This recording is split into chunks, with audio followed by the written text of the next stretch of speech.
जय हिंद मित्रांनो, प्रजासत्ताक दिनाच्या सर्वांना हार्दिक शुभेच्छा. तर आज 26 जानेवारी 77वा प्रजासत्ताक दिन. आपल्या येदगावच्या ग्रामपंचायतीसमोर आज प्रजासत्ताक दिन साजरा केला. त्यानंतर माझं थोडं काम होतं म्हणून मी सांगलीला चाललो.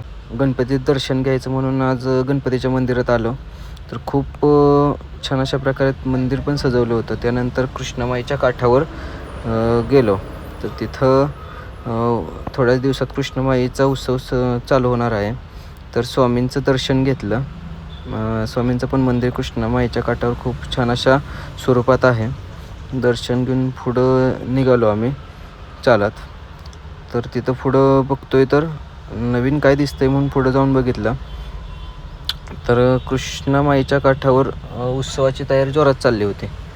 तर उत्सव म्हणजे सांगली येथे कृष्णा नदीचे मंदिर आहे. हे मंदिर सांगलीचे सरदार पटवर्धन यांनी बांधलेले असून तेथील सरकारी घाटावर कृष्णामाई उत्सव परंपरेनुसार साजरा केला जातो.